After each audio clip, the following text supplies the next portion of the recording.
I'm muted. See, I'm over here, blah, blah, blah, blah, and I'm completely muted, y'all. Y'all, okay. So let's back up a second. That was loud. Yes, that was loud, guys. I think I can turn it down if I redo the video. I think I can turn the volume down. And I've never really paid attention to it, and that did seem loud to me. So, anyways, yeah. So Denise is home. She's all cooling off. She's safe. That's good. That's good. We're gonna go over Sarah Grace Patrick. I started on their stream, but then I decided, nah, let's not do it. Let's just make it a whole stream by itself. So we were 7 minutes into that video. So what I'm going to do is I'm going to just totally back it up. I'm going to start that video from start to finish for the people that weren't here. I know Denise wasn't here because she was still driving and she was being a safe person. So it's cute. I don't know what's cute. It's all cute. So Denise, look, I rearranged I changed my desk. I made it to where like I didn't have to worry about people walking behind me now. So this is new. And the dogs are not okay with it. They keep, so my monitors are to the back of the couch they normally lay on. And so now they see the back of my monitors instead of seeing mommy just sitting there. So we've had 2 incidents knocking my monitor over today. So it's been fun. So with that, I'm going to start this video, but we're going to start it from the beginning because I want to be sure to get it all in on this stream. What are they doing? I'm trying to see what the dogs are doing. Okay. Yeah, well, you were getting the sheriff. Yeah, well, we're kind of at a pause now with them until, we can get more information. I'm sure more people are going to come forward about Mickey Steins and stuff and that whole Judge Mullins situation. I'm totally here for it. Spill the tea, because I'm here with. I got my mop. I'll clean it up. I'm gonna make sure I spread it around a little bit. If I clean it up, Okay, let's hit play. She's the 17-year-old girl accused of shooting and killing her mom and dad. Her social media has gone viral after law enforcement says she tried to cover up her alleged crime by seeking sympathy on TikTok. But we spoke with Sarah Grace Patrick's grandfather, who says there is more to this story. Do you believe she's the one who did this? No. Why he believes Sarah Grace Patrick is innocent and what he says she told him from jail. We're on the case presented by Law and Crime. I'm Chris Stewart.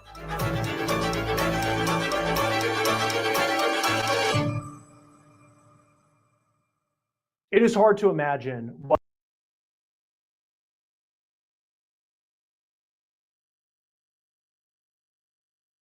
Dennis Nolan and his family is going through right now. Not only is he Sarah Grace Patrick's grandfather, but he is the dad of Kristin Brock and the father-in-law of James Brock, the 2 people who were shot and killed in February in their home in Carrollton, Georgia, as they slept, according to law enforcement. Before I get to the interview that I just had with Dennis, his first since Sarah Grace was arrested this week by the Carroll County Sheriff's Office, I did just speak with their spokesperson today about this case, and here's the information that I have. She wouldn't comment on whether the gun that was used to kill the Brocks has been found, and she wouldn't comment on whether Sarah has had any documented mental health history. She also wouldn't go into detail on what she called a mountain of evidence that investigators in Carroll County, Georgia have in their case against Sarah Patrick. Now, she said Sarah cooperated with the investigation into the death of her parents on February 20th. She was the one who called 911 after investigators say her little sister, who was just 5 at the time, found Kristin and James, her parents, shot dead, still in their bed. Today, we can confirm that an arrest has been made in the case. Kristin Brock's 17-year-old daughter, Sarah Grace Patrick, has been taken into custody and charged with 2 counts of murder and 2 counts of aggravated assault. I asked Ashley Halsey, communications director for the Carroll County Sheriff, about whether anything from Sarah's story raised red flags from the very beginning, and this is what she told me. What about her statements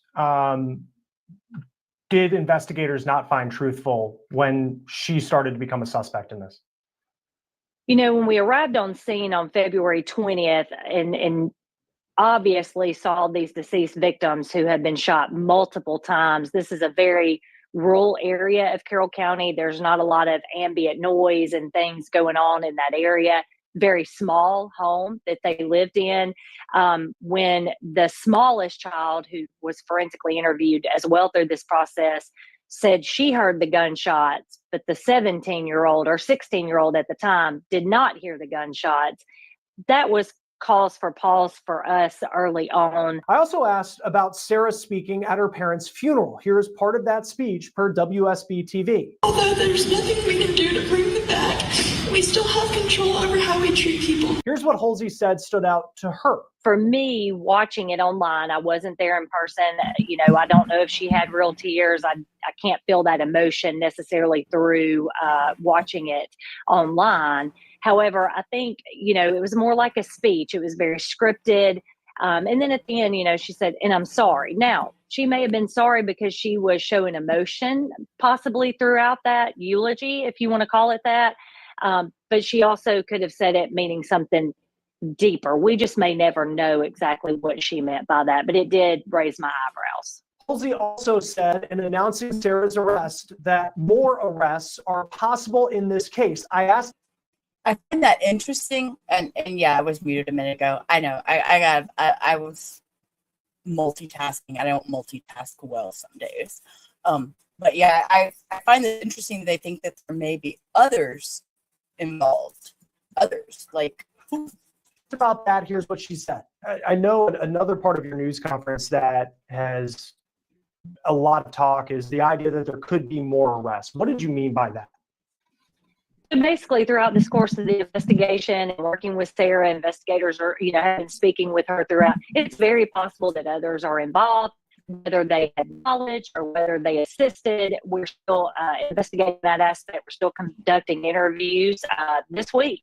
So even though an arrest has been made, and we're grateful to bring some pleasure to the family, as tough as that may be for them, we still have a lot of work to do, and our main goal is to provide full justice for those victims and closure for the families. And just clarification on that, would you say you're interviewing potential suspects in this case? We are interviewing potential suspects and anyone that we feel may have information. What we know about Sarah Grace is that she was 16 at the time of these murders, and she was very active on social media, and she was very active specifically on TikTok following the murders with her mourning. She was very public about that. She reached out to TikTok creators, at least 3 from our count, encouraging them to look into this case. Now, we know that she was doing that up until at least last month. One of those creators told me that Sarah Grace said that the story would get a lot of views if the creator covered it. Sarah Grace Patrick is accused in the murders of her mom and stepdad. She's facing 2 charges of first-degree murder and 2 charges of aggravated assault. She has yet to enter a plea. Her grandfather says she's innocent. He also says that he spoke to Sarah Grace Patrick, his granddaughter, since her arrest, and she says that she's innocent. Here's our interview. Joining us now is Sarah Patrick's grandfather and Kristin Brock's dad, Dennis Nolan. Thank you for taking the time to be with us. So again, this is her grandfather and her mother's father. Imagine what you and your family are going through. First question, what was your reaction to Sarah's arrest this week? Well, very surprised. I mean, I've been talking to the detectives since it happened. Had no indication that they were looking at Sarah as a suspect, no less any evidence that said she did it. So I was shocked.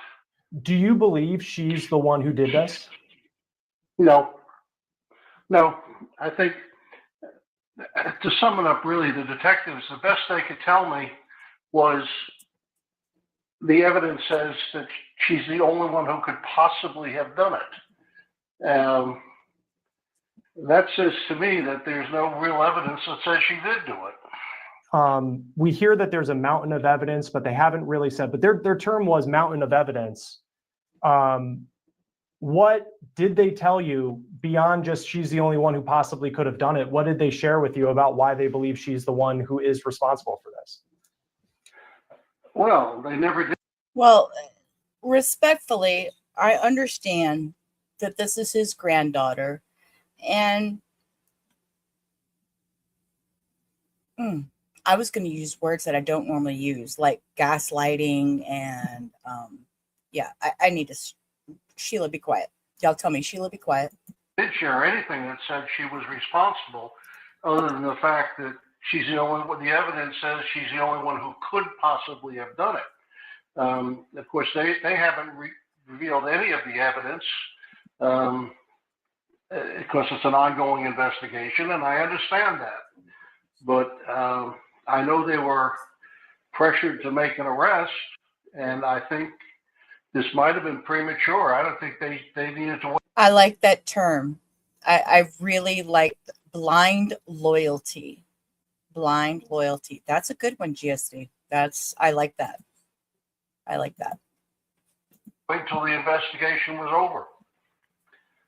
Sarah certainly wasn't going anywhere, but you know, she's taking it very hard. She swears by her innocence.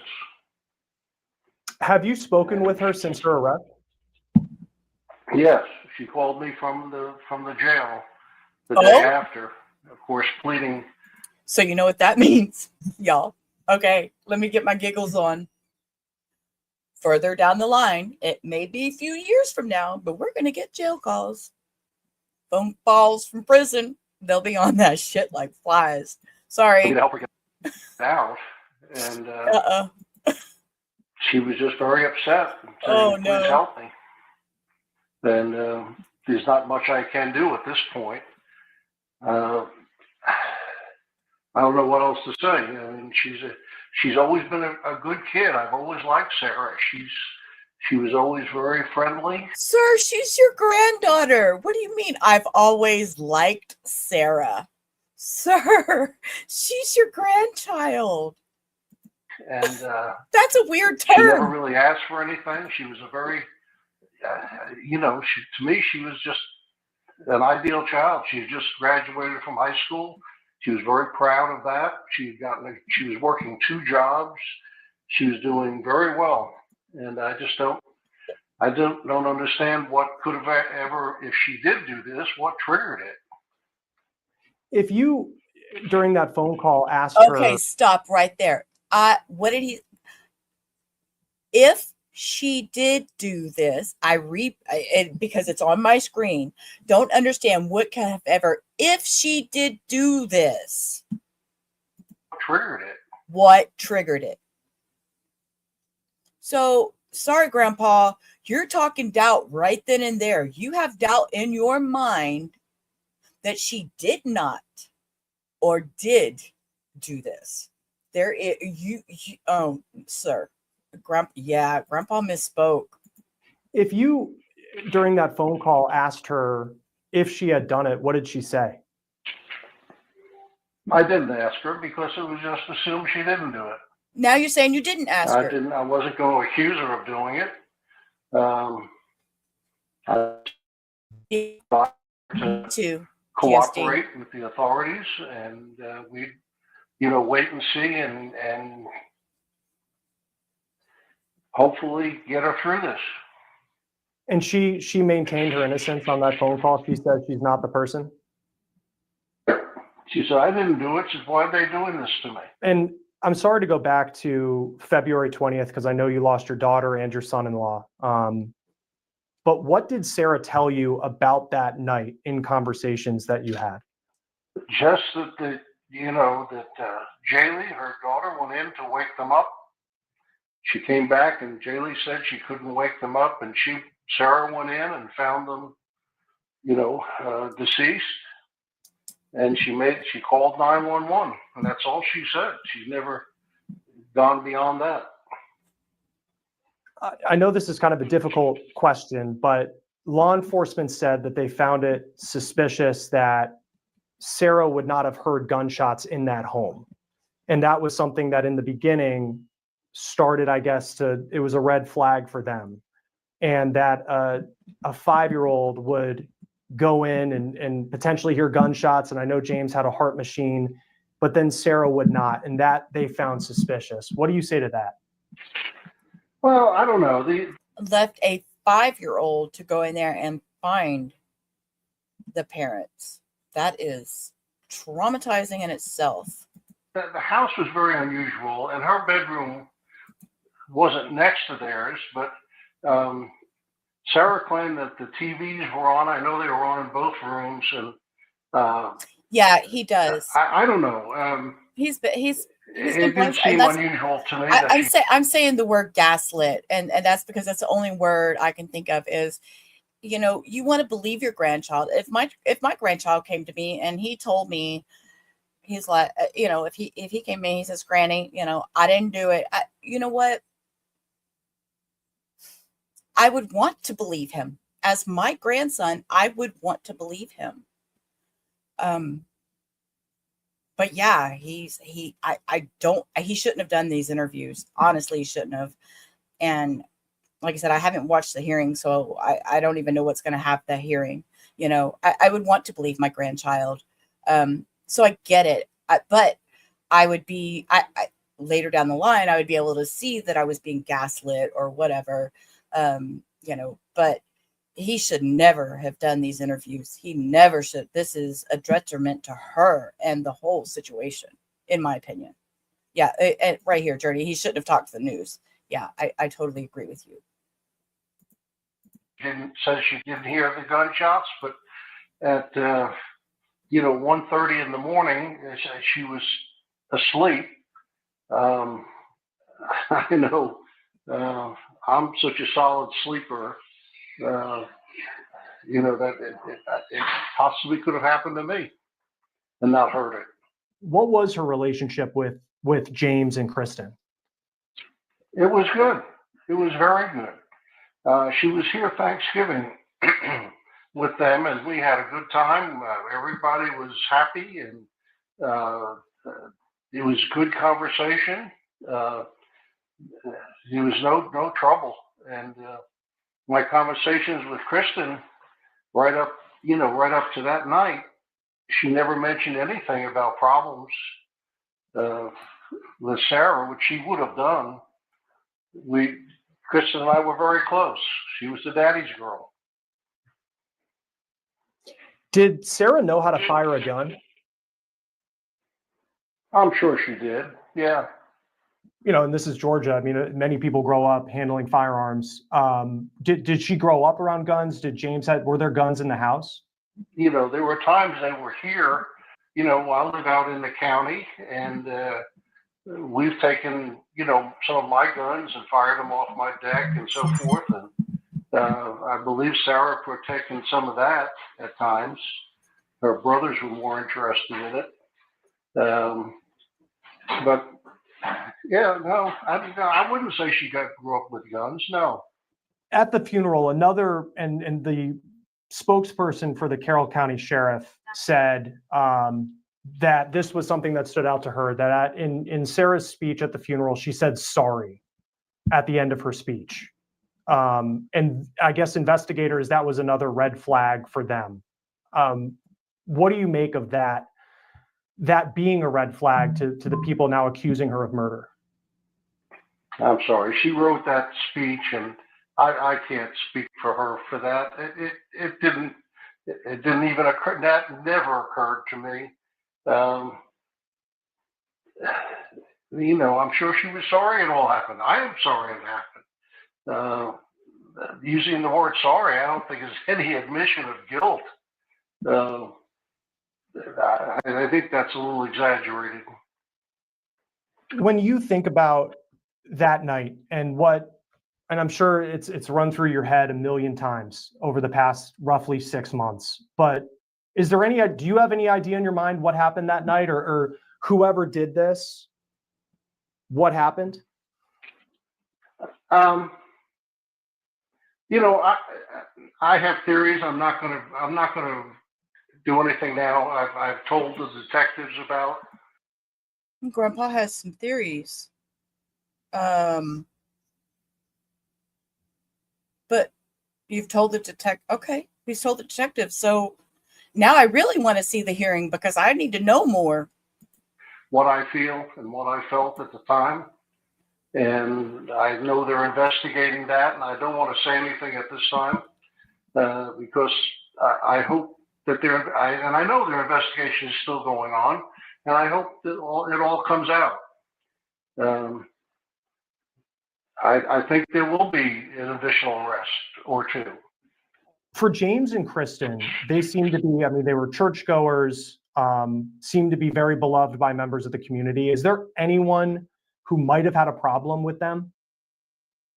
Not that I know of. They lived in Carrollton. I'm up here in Rome, and we didn't see each other that often, but I didn't know of any problems. I know they were very happy. They were just baptized again, and they loved that church, and they were very active in it at the time. I need to say, honestly, and this is me just being a parent, sitting here thinking as a parent, as a grandparent, I don't know that if I had been having problems with my child, I would tell my mother either, or not my dad. Me and my dad don't have that kind of relationship, but boy, my mother was still here. I'm not sure I would have gone to her if I was having difficulties with my child, because that's something between me and her that I wouldn't want to share. Or, well, I can tell you there are things that happened that I did not share. So, yeah, I don't know. Sarah have any challenges in terms of mental health issues or anything like that you were aware of? No, not at all. No. Okay. I did not know that either. And law enforcement had said that she had moved around a bit. Who else was she? How long was she living with the Brocks? That statement, I must have been in another world, because that's not true. She was living with the Brocks in that house for as long as as long as they've lived there. She would go see her father once in a while, and maybe spend a weekend with him. But no, she was living in that house, as far as I know, from the moment they purchased it. There's a lot that's been made about her social media, her TikToks, and I know it's not easy to see any of this on the news media, but a lot of people are saying she's accused of this murder, but here she was presenting as if she was someone looking for sympathy, or even in some cases reaching out to people for views, to have creators and TikTok people cover this case. What do you make of those accusations against her? Well, first of all, I haven't seen. I don't use TikTok. I don't know how to use TikTok. I've heard that, but Sarah was upset, and she was, she was a 17-year-old young girl who was trying to be glamorous. She was trying to get her life together. I don't know about anything. I haven't seen anything that says that to me, that she was trying to do anything other than just be a 17-year-old girl. They all get on TikTok or whatever media, and they show off. That's not unusual. Was there anything else that law enforcement said during that news conference that you want to push back on? Obviously, beyond the notion that they believe that she is the person who killed the Brocks. Well, the notion that she was moving around, that she was, they keep saying a mountain of evidence. Well, if they present the evidence, maybe I could have, think differently. But until I see the evidence, she's innocent until proven guilty, unless things have changed in the law. But they've yet to show me that she's been proven guilty. And then just a couple more questions for you, if it's okay. For people who have only seen the outside of the home when it was a crime scene, and I know you talked about an interesting makeup of it, but take us inside if you can, and just describe what that home was like, where unfortunately this crime took place, and then where everyone else was inside the house. Well, the house was originally a very small home that had 2 or 3 additions put on it. in the back. And it was very unusual the way the bedrooms were laid out. Kristin and James' bedroom was, in back in the far right of the house, but Sarah's bedroom was on the far left. And there was, if I remember correctly, there was at least one bedroom and some basic, I don't know what kind of room, just a general room in between. So it wasn't like our room was right next to their bedroom. It was sort of down the hall. Does Sarah have a lawyer? Not at this time, no. And when do you expect to speak with her again? I'm waiting for I'm sure she's had an arraignment by now, but I haven't heard. And waiting for arrange the bond hearing. If there is one, I think there has to be one. I'm sure she'll probably call us at any time. Is there anything that I missed that you want to make sure people know? Not really. I think we pretty much covered it. I mean, Sarah, to me, again, I don't think there's no evidence that I'm aware of that says she did it. And for the police to just say that she's the only one who could possibly do it, that to me is circumstantial and doesn't warrant her arrest. I think they need to finish the investigation, and hopefully other factors will come up and she'll be cleared of this. Dennis Nolan, again, I'm so sorry. We all are for. Okay, Grandpa. Well, Mr. Nolan, I appreciate that. And I will go back to this question. TCN. I will not be live until tomorrow evening, as I have appointments tomorrow in the afternoon. So it'll probably be about 5 or 6 Central probably about this time tomorrow before I go live.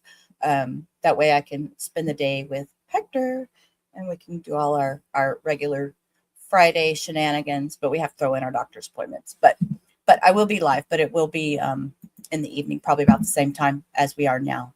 So with that, let's roll over into the hearing. I have not watched this hearing. I am totally oblivious to even what's going on. I fast forwarded it to right as they get to talking. All right. Dustin, you ready? All right, this is State of Georgia versus Sarah Grace Patrick. Again, defense, this is your motion on your motion for bond. Are you ready to proceed? I am, Your Honor. And State, you ready as well? All right, defense, this is your motion, so whenever you're ready. Thank you, Judge. I'd like to call Ben Bonner for my first witness. All right, have Mr. Bonner, please. He Please can be see stepped it. out in the hallway. There was no room for it. That's fine. We love our Quick announcement grandkids. from Mr. Bonner. You know, we love our grandkids and we only want what's best and right for them. And we would never want to think that our grandchild could do anything that is harmful to another person. Okay. You remain standing, raise your right hand. You swear affirm the statements given before the court today, the truth, the whole truth, nothing but the truth, so be God. Yes. All right, you may be seated. If you would, just slide that mic closer to you when you sit down and just speak loudly and clearly into the microphone. Yes. All right, thank you. Good morning, Mr. Bonner. Good morning. Or should I say pastor? Just Ben. Just Ben. All right. You are you where do you work? I'm lead pastor at Catalyst Church, Carrollton, Georgia. That's here in Carrollton, Georgia? Yes, sir. About how far is it from this location? 113, couple miles. I'm geographically challenged, not my gift, but 2 to 4 miles, I guess. About how many minutes would you think? From here, depends on the time of day, 5 to 10. All right, 5 to 10 minutes, so not very far. No matter. How long have you been the pastor at Catalyst Church in Carrollton? We started Catalyst in 2017, so since the beginning, I was one of the founding pastors. And do you have services every week? Every week. Yes, what days are those services on? We have 2 services on Sunday, 9 and 10:30.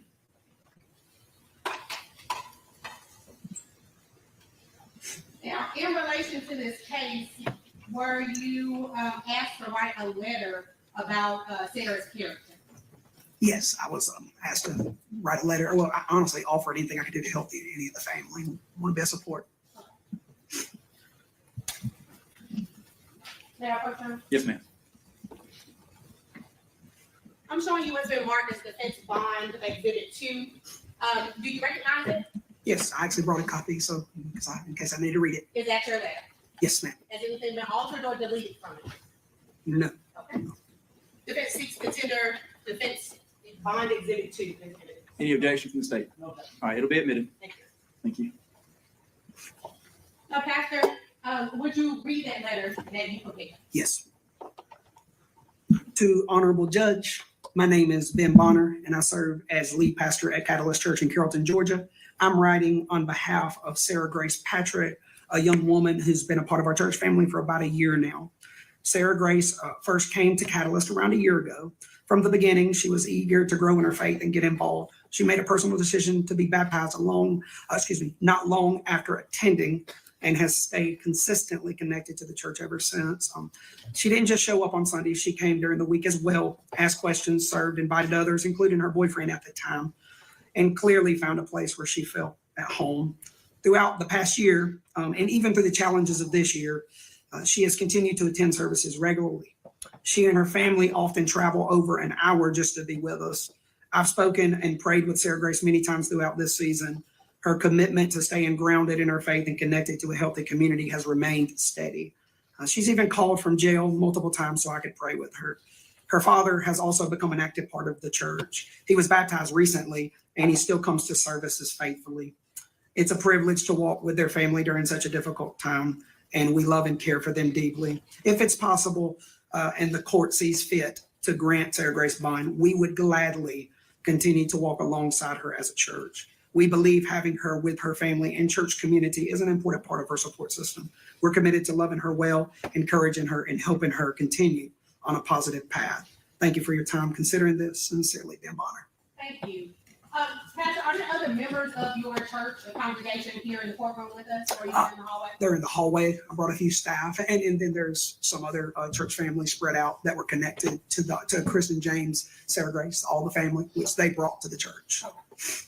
Now, you said that Sarah and her family came back in August of last year. Is that correct? Yes, ma'am.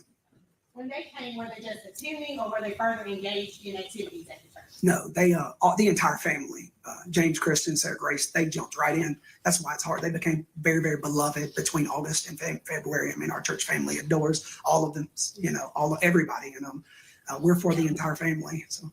Okay. And Sarah, specifically as it relates to Sarah Grace, was she involved or engaged in other programs throughout the church other than attending Sunday services? Yes, the entire family in multiple teams. The entire family, multiple teams, from cleaning to kids, kids ministry. I have a staff now, so a lot of team leaders. The church looks a lot different the last several years with growth, but they were engaged in multiple teams. And if you ever need me to give a list, because I don't want to misspeak, I could get an actual list of all the things the family Sarah Grace were engaged in. But that's safe to say they were involved in more than just Sunday service. Yes, they were there in the week. They were there during the week, not just on Sundays helping. So. All right. Now, you said in your letter that family still comes over an hour to come to your church on Sunday. Yes, ma'am. Are you referencing DJ? DJ, yes, DJ, and then DJ Junior, little DJ, and everybody still comes except, of course, Jaylee, because she lives away with her grandmother. That's a long drive, but they all actively come and consistently. Even now that Sarah Grace hasn't been able to come, they continue to come consistently. And just for clarity, who is DJ? Sarah Grace's father. Thank you. I want to make sure I'm clear. No problem. Now, you indicated that you would do whatever in your letter to help in this regard with Sarah.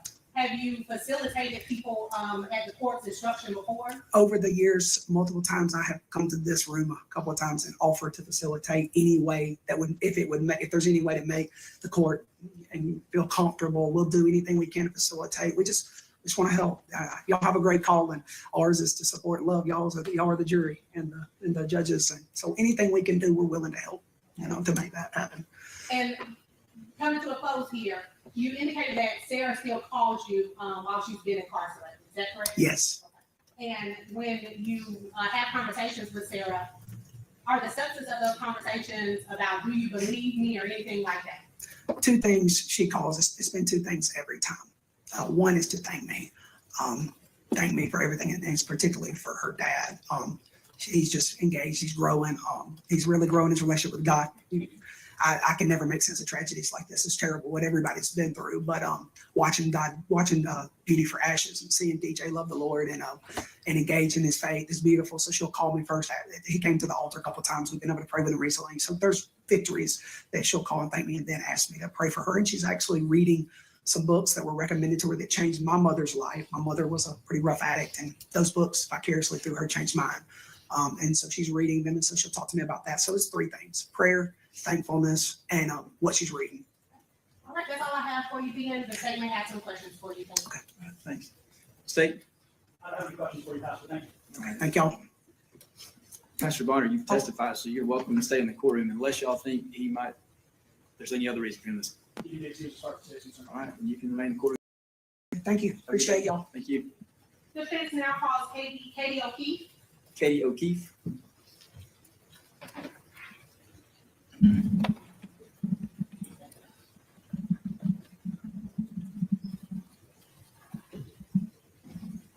If you'll come up and just remain standing, raise your right hand once you're king. All right, you'll raise your right hand. You swear affirm the statements give for the court that the truth, the whole truth, and nothing but the truth, so you got. Can any of y'all tell? Speak loudly and clearly into the microphone. Yes. Okay. Thank you. Just to pause and ask, can any of y'all tell if he's saying EJ or DJ? What was her dad's name? I didn't catch what he was saying. I didn't know what he was saying. EJ, DJ, TJ, something. He talked. I have it sped up a little bit, so it might be me. Let me slow it down a little bit. Let me slow it down. Okay, there we go. All right, that might have been my fault. So. Is it okay if I call you Katie? Yeah, for it. Okay. All right, Katie. How do you know Sarah Grace? You need that spelling. Okay. My name's actually Caitlin. Could you state your name? My name's Caitlin O'Keefe, Kaitlin, O''Keefe. Boy, I chopped that, didn't I? How do you know Sarah Grace? I met Sarah about 3 days after all this happened with her mom and dad. And how did you come to meet her? I was friends with her dad. We used to play cell phone games. He told me what happened. Told me that the kids didn't have any clothes. Like that, since the house was closed off, they didn't have anything. So I've taken in a child or two in my time. So my heart broke for it, and I was like, please let me take her shopping. So I came and picked Sarah up and took her to get clothes, underwear, deodorant, your basics. And since that time, so that would that have been a date? It was February 23rd or 4th, I believe. Yeah. And since that time, did you continue a relationship with Sarah? Yeah, Sarah actually ended up moving in with me. It was a better situation for her. I had an extra bedroom. She came to stay with me after everything happened with her mom. She used to lay in the bed. She would cry and sob, and I'd watch her grieve. Did you have any disciplinary problems or any type of issues with Sarah while she was at your house? Not even one, honestly. Like, I've had some teenagers, and one that gave me a hard time, and Sarah was a pleasure. She was easy. Do you still have a friendship or any type of relationship with other members of Sarah's family? Yes, I talked to her grandma, grandpa, her dad, and little brother live with me. I talk to Sarah every day. So since she's been incarcerated, you've spoken to her? Every day. Every day. And do you all pray together as Pastor Ben indicated or anything like that? Every day. You can't stop her from praying.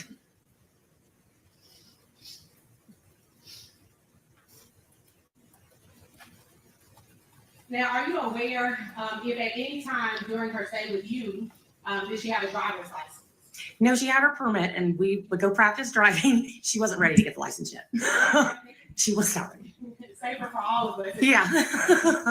Okay. And does she have access to her own personal vehicle that you know? No.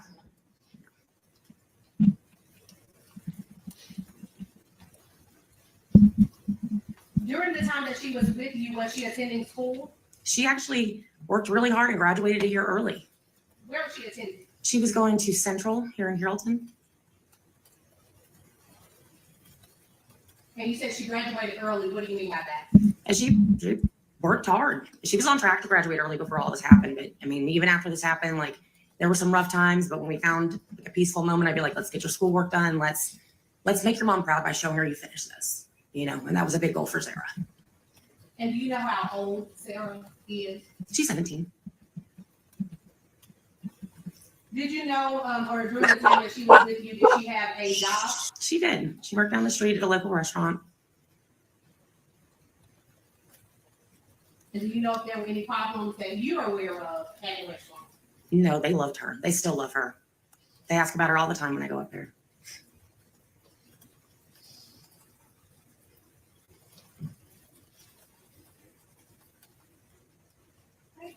I believe that's all I have for you. I don't know, the statement has some questions. All right. Thank you. State, any questions? I think I have just one for clarification. You did not know the defendant prior to the shooting, is that right? No. It's after that was After. That's what I'm saying. Thank you.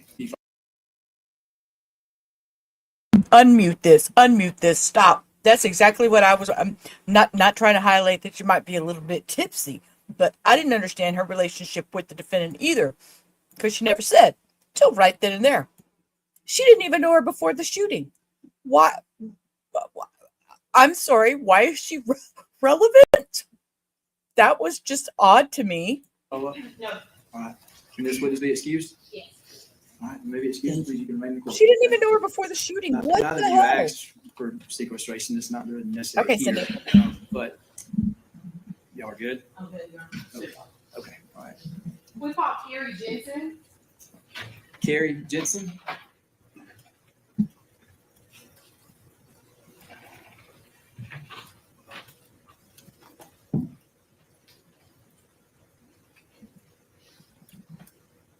All right, Ms. Jensen, same as the others. If you'll raise your right hand. You swear affirm the statements made before the court today, the truth, the whole truth, nothing but the truth, so help you God. If you'll be seated, speak loudly and clearly, and let's just start off by stating your name and spelling it for us so the court can get that down. Carrie Jensen, Carrie Jensen. Thank you. All right, Ms. Jensen, how do you know Sarah? I met Sarah when she was in 7th grade. Her and my daughter became fast best friends, and I became really good friends with her father and stepmother at the time. Okay. And so you've known her since 7th grade. How old is that? 13, 12. Okay. And during that time, have you known Sarah Grace to cause you any problems or get into any mischief with your daughter or anything like that? Not at all. I mean, they'd fight over boys. But no, she's been an angel. Just typical teenager stuff. Typical teenager stuff. Now, during the course of this case, were you asked to, or did you offer to write a letter in support of Sarah? I sure did.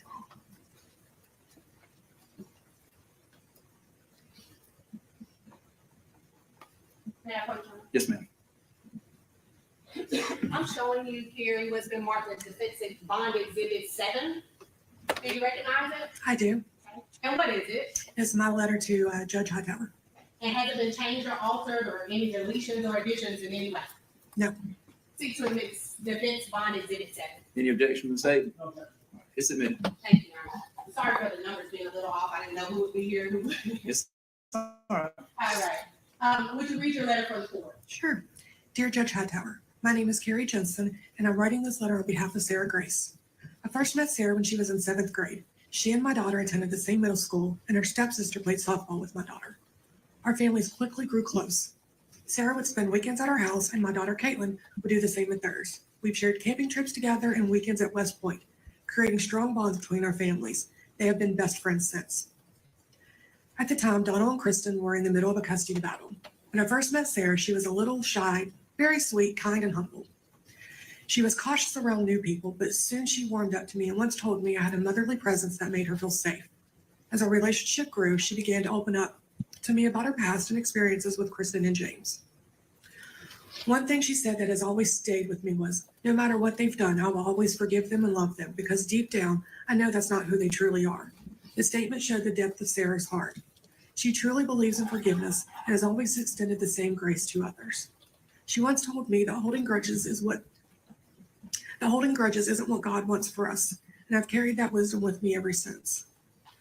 While staying at our house, Sarah was full of life, happy, upbeat, and in many ways a typical teenager. but there were also signs of trauma she endured.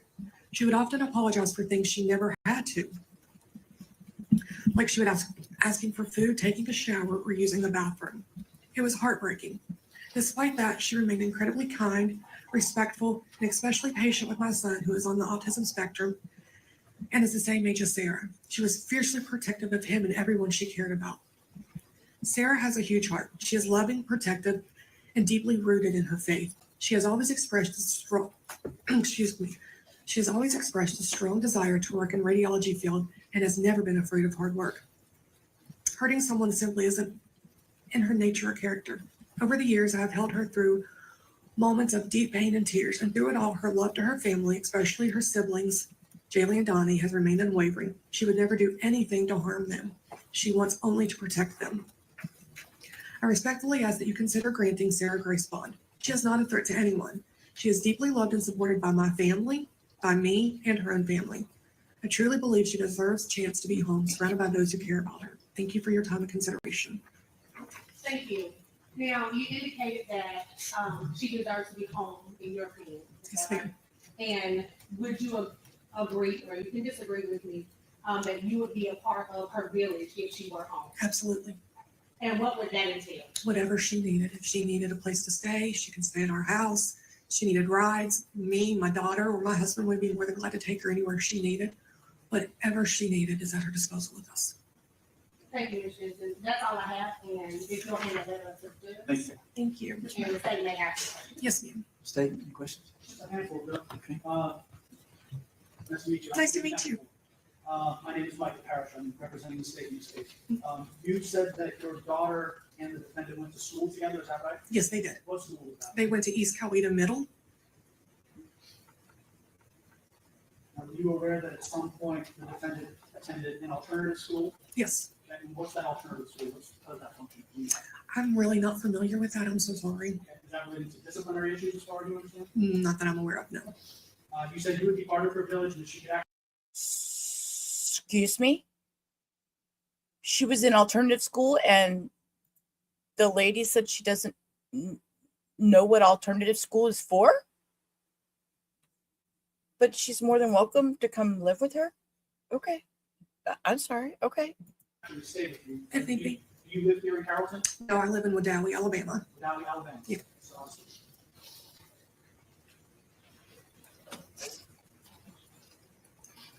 I don't think I have any other questions. Thank you. All right, thank you, sir. Are you reason to hold this witness? Not in this age. You may be released and you stay in the courtroom. Call Caitlin Jensen.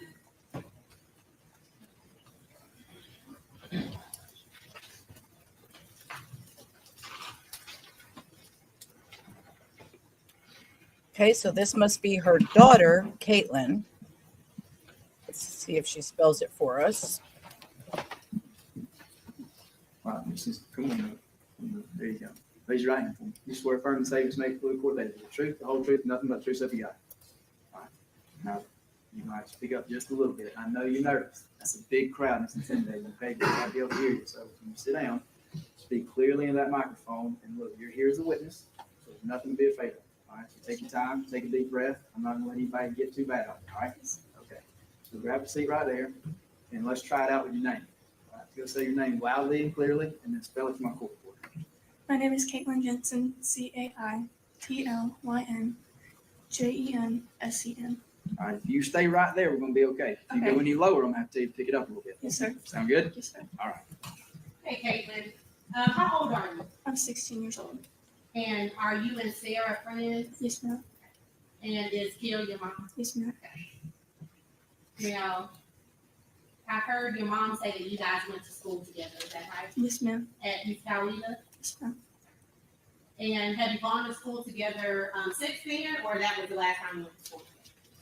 I'm going to say in 9th grade, she started at East Coweta High School, and then she moved. Is that when, do you know if that's when she moved with your mom? I'm going to say yes.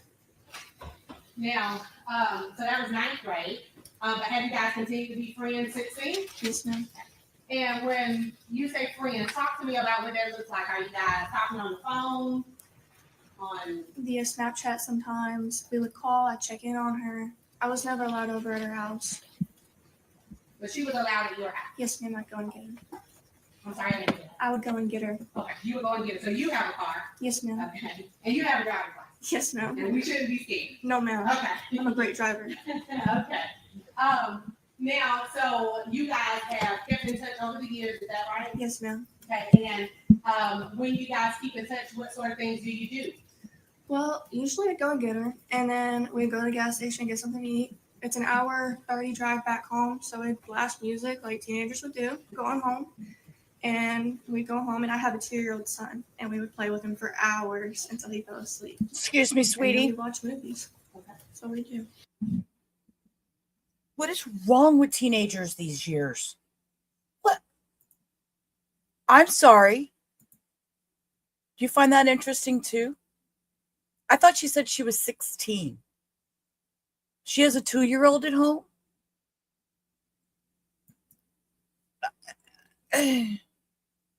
What? Now, at any time have you, well, let me ask this. Have you talked to Sarah since she's been incarcerated? I have. What And is what have happening? those conversations been like?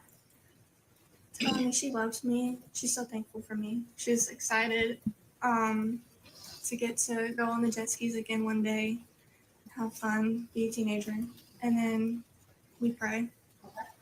Now, are you attending church too? I used to. But you're not at Catholic church? No, ma'am. Because That's too far. far away. That is far. No problem. Now, were you in contact with Sarah after the incident happened? Yes, ma'am.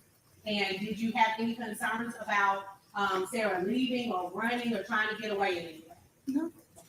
No. Did she ask you to come pick her up and take her back to Alabama and hide her or anything like that? No. Okay.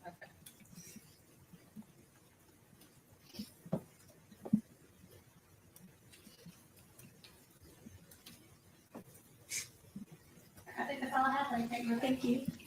State any questions? I just have one. When was the last time that the defendant was in Alabama at your house?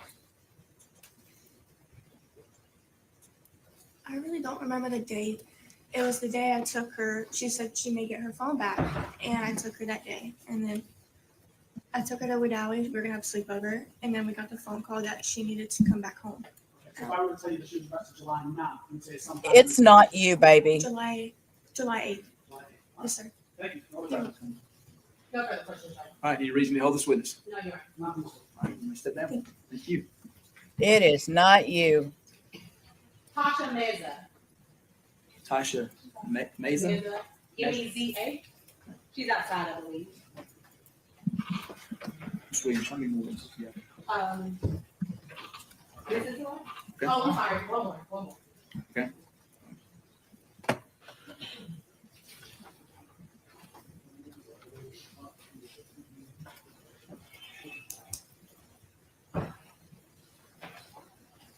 You're gonna come up here and you'll walk around. There You're is. gonna come There up is. and Girl, give some direction. Make sure. we are peeling those onions today.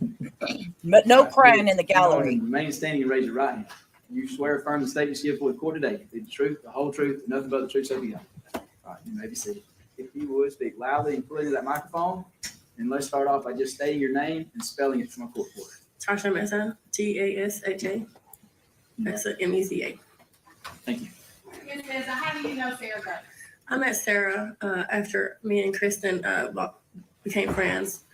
I was at the doctor's office and just invited her to church. And then we became really good friends. And when you say church, are you talking about the Catholic church? Yep. Where Pastor Ben is the pastor? Yes. Okay. Now, when you invited them to church, did they ever come? Yeah. 2 weeks later, they came. And did they continue to come after that? Every Sunday. To your knowledge, were they involved in activities throughout the week or just Sunday service? I need you to back up and tell me when I miss it? Did she say when they made friends and started coming to church and I missed it? I can't rewind. I mean, I can, but I don't want to do that to y'all. At first, it just started as Sunday service, and then as they grew in the church, they become more involved.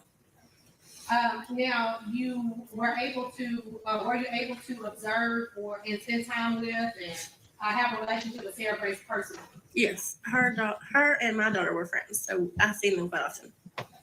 And so since you go to the Catholic church, I'm assuming you stay local somewhere close by? Yeah, I only stay about 2 minutes from the church. 2 minutes from the church. So what, 7 minutes from here maybe? Yeah. Okay. And at any point, okay, so let me ask you this. You would have, when did you meet Kristin? It was back in August. Of last year? Yes. And when you met her, during that time, how often would you say that you had occasion to spend with her and Sarah?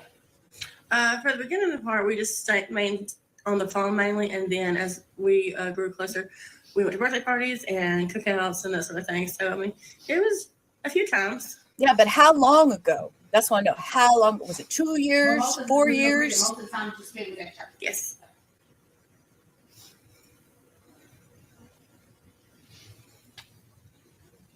Now, did you hear Pastor Ben testify? A little bit. Okay, a little bit. He indicated that he and the church would be willing to facilitate Sarah in any way if Judge Hightower were to give her a bond. Are you a part of? Do you share that Okay. sentiment? I agree. Thank you, Cindy. And would you be willing to be a part of Sarah's village to help facilitate her here in Carrollton and somebody? I've already been a part of it, so I'm not going to stop now. Okay. That's all I have. Thank you. Thank you. State any questions? Nothing. You're good. Any reason to hold the witness? No, you know. You can be excused. My last witness is Ms. Shavina Rogers. I have cameras all outside my house. If you walk up to the outside of my house, my cameras go off, my doorbell goes off. I'll know that you're out there before you ever knock on my door. And I probably won't answer it unless you told me you're on your way. If you didn't let me know you're on my way, don't be messaging me. I'm outside. My sister-in-law does that. Love her to pieces. She knows who she is. I love you. She watches my streams sometimes. Damn it. You're good. Call before you come. Just had to ask a question. If you would raise your right hand, can you? You swear affirm the statements given before the court today, the truth, the whole truth, and nothing but the truth, so help you God. You may be seated. And if you would, same as the others, once you're seated, just state your name and spell it from a court reporter, please. My name is Shavina Rogers, spelled Shaveena. Last name Rogers, Rogers. All right, Ms. Rogers, how are you employed? I'm employed by the state of Georgia at the Georgia Public Defender Council. And what's your job title? I'm a criminal defense investigator. And are you a criminal defense investigator for me in my office? Yes, I am. Okay. And have you been working on this case in my direction? Yes, ma'am. Now, do you recall me asking you to run a GCIC on Sarah Grace Patrick? Yes. And would you briefly explain what a GCIC is? GCIC is a Georgia Criminal Investigation Center and is ran by the GBI, the Georgia Borough Crime System. I didn't really pay attention until you pointed that out, Journey. But like, she's like leaned all forward into it. Baby, pull back, move the mic till you sit up. She looks young, bless her heart. She looks so young. And I know a lot of these are young. And I guess I'm just old sometimes. But oh, it's raining. It's raining, y'all. I'm gonna turn my camera out my window really quick. It's raining. It hardly ever rains here. It is pouring rain. Pouring rain. Love it. We needed it. Help cool it off a little bit, maybe. I'm excited. We needed the rain. Okay. Gotta adjust my camera back. Sorry about that, guys. Y'all know me. I gotta show my rain. Okay. Yeah, I know it doesn't. We don't get rain here like that very often. I'm about 40, 50 miles in from the coast, and it rains at the coast all the time. But yeah, it doesn't. We don't get a lot of rain, so I get excited when we get rain. So I know Hector's not happy, but hey. But yeah, she needs to sit up. Move the mic to her. It's okay, honey. And what I do is for each client, I run their CCH, client or witnesses of each case. I run their CCH, and that's their computerized criminal history. And did you do that for this case? I did. Yes, ma'am. I item showing you what's been marked as defensive bond exhibit 1. Do you recognize it? I do. Okay, what is it? It's Sarah Grace Patrick's criminal history record. Okay, and is that the criminal history record that you ran through it? Yes, ma'am.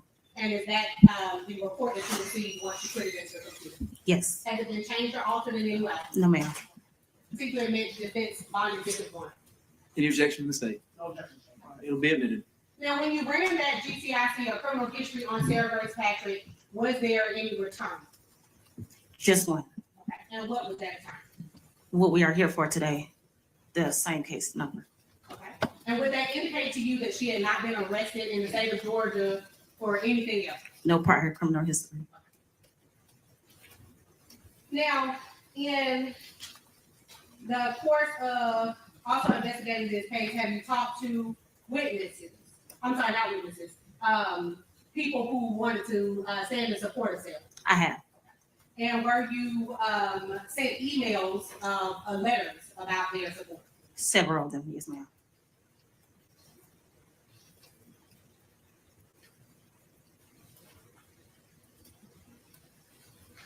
Ms. Williams, while he looks at that, on the GCIC, since it's been admitted, have you redacted any personal information that's on there? Because what we may need to do, I haven't seen it yet, but sometimes there's personal identifying information that needs to be redacted. I have not. I can provide the court with a redacted copy. Okay, either that or we can get my clerk to black it out. That would be fine. Okay, all right. State, I'm assuming no objection to making those redactions. I think those would be appropriate. Absolutely. All right, thank you.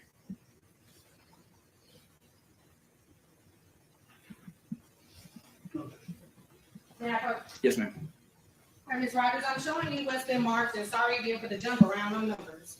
As defense bond exhibits 3, 4, 5, 6, 8, and 9. Do you recognize those? Give me a second.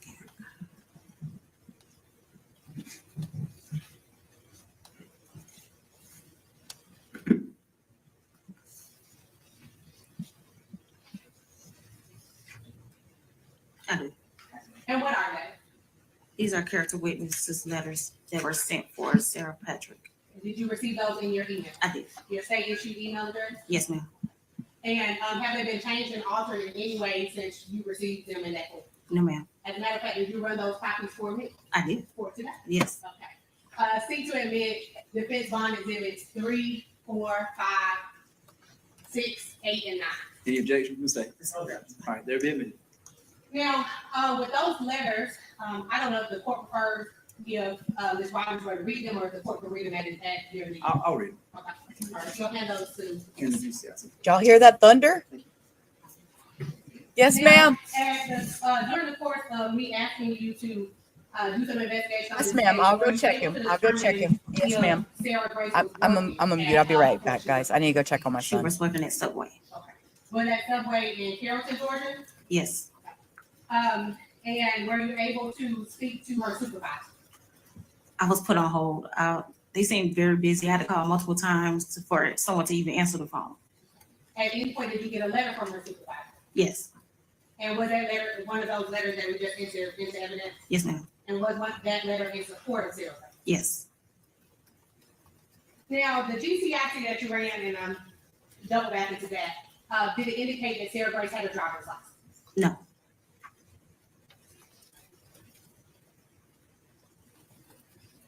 Right, I believe it's all that. Thank you. Okay. State, any questions? Just a couple of them. Okay. As part of your investigation, did you look into any other areas where the defendant lived over the past 5 years? I didn't. I spoke with family members, but that's about it. You don't know what other areas she was living in over the past 5 years? I believe she was living in Fairburn at one point, Sonoya, Georgia at one point. Fairburn, Sonoya? Yes. Was it one other than Carrollton, you're aware of? Yes. Did you look into the alternative school that she attended? I did not. Can you pull up that GCIC one more time for me? Sure. Yes, ma'am. And can you just tell me what the charges she currently has in this case are? 2 counts of murder and 2 counts of aggravated assault. I don't have any other questions. No problem. Can you follow up? Nothing further. Thank you. Thank you. Fence. That's all for witnesses, John. Where's our thought on it? Okay. State, you're going to be up next, but if you're going to give me just a few minutes, let me read through these letters. Okay.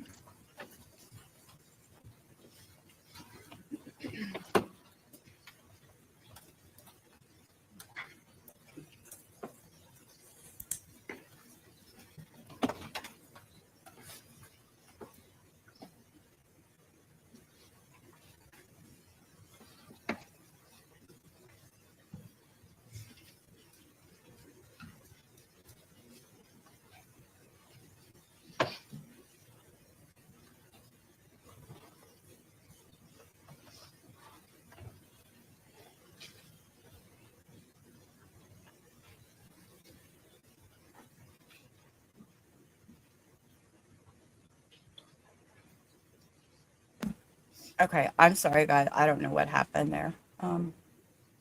Mom needed me to go check on my son. He doesn't do rain well.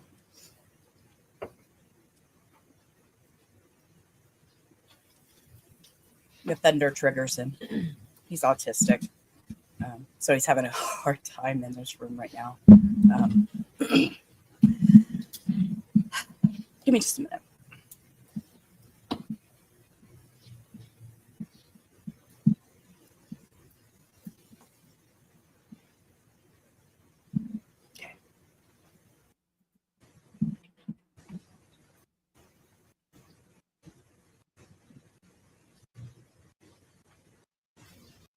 I don't know why they're having such a long pause. I'm sorry, I had to walk away. I don't know why they're pausing.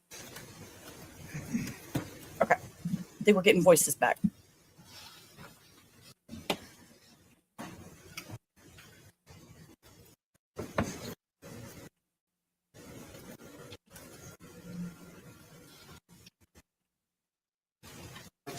State that three individuals that we'd like to call pursuant to the victim's bill of rights. The first is going to be Ken Bold.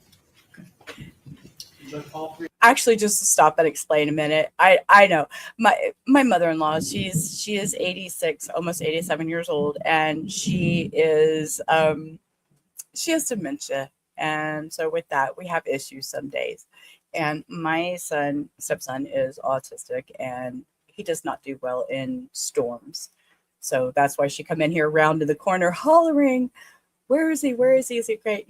So she does remember that. And I find that amazing that she remembered that, because we don't get storms that often. The fact that the storm triggered that memory and she wanted me to go check on him is why I stopped everything and went and checked on him, because she doesn't have those memory triggers very often.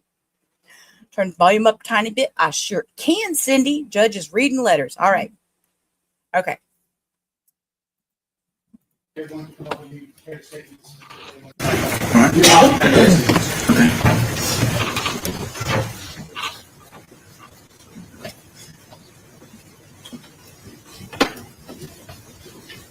You raise your right hand, please. You swear to affirm the statements given before the court today, the truth, the whole truth, nothing but the truth, so help you God. Yes, sir. You proceed to speak clearly and loudly in that microphone. You'll start off by just stating your name and spelling it for my court. Okay. Hi, my name is Kim Bowling, K-I-M. No. Let me tell you. The same as that young girl that just up. You take your time. Right. You're not in a rush this morning. So take a deep breath and take your time.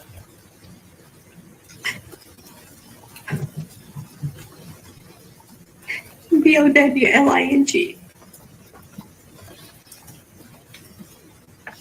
Ms. Bowman, Yes, can you go ahead and tell us how you related to this case? Jamie is my brother, my only brother I have left, my only sibling I have had. And like the judge said, you take your time. What do you think the judge needs to know about what's going on with you and your family? I have something to read. Your Honor, my name is Kim Bowling, and I'm Jamie's sister. I want to thank you for giving me the opportunity to speak today. Since this tragic day, my brother Jamie and his wife Kristin were taken from us.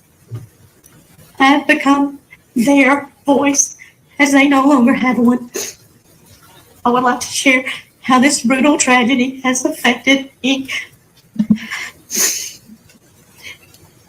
I not only lost my brother, but also my sister-in-law in the most horrific way imaginable. Every night I lie awake, unable to sleep, haunted by the thought of what my brother Jamie and Kristin might have experienced in those final moments, with the possibility that they were awake when the defendant entered their room with a gun. And I imagine their terror in their final breaths. The defendant is charged with the brutal murders of my brother, Jamie, and my sister-in-law while they were lying in their bed, shot multiple times, including both shot in the head.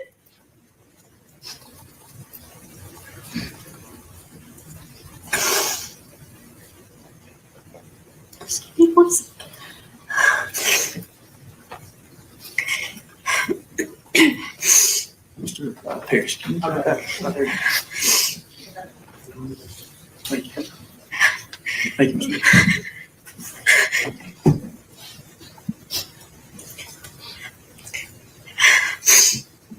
My 5-year-old niece was then woke up to find their parents lifeless.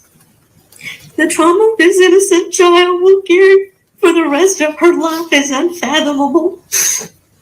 And what makes this even more heartbreaking is that her sister loved the defendant. She looked up to her, and for reasons I will never understand, the defendant caused such imaginable pain. And I'm so thankful that Jaylee's life was spared. With all of this in mind, I am deeply concerned about Jaylee's safety should the defendant be released on bond.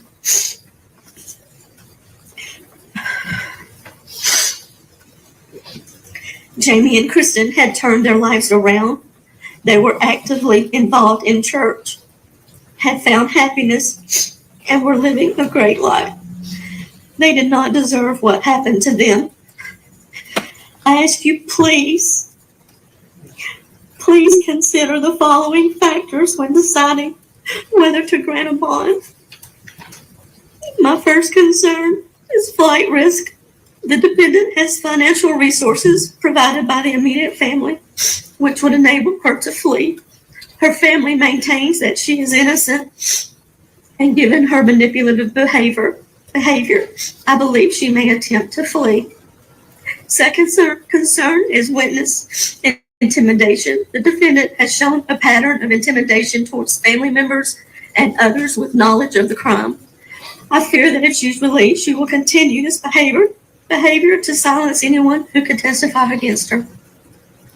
My third concern is evidence. The brutality of these murders is not in dispute. My family and I have seen the death certificates, and although we are not aware of exactly how many shots were fired, we do know that there were multiple gunshots to both Jamie and Kristin.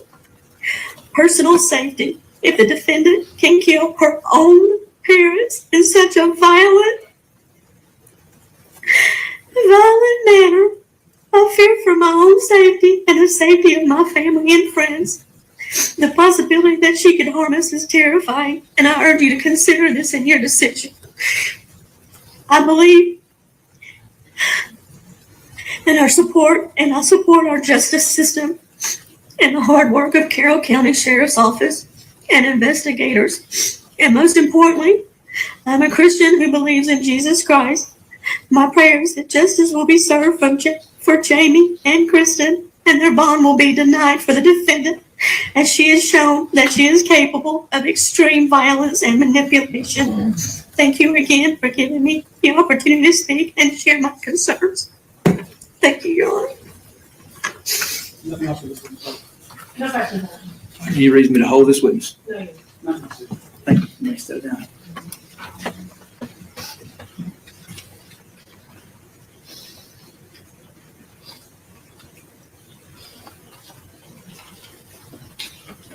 Stay. Our next witness is going to be Kristin and Brock.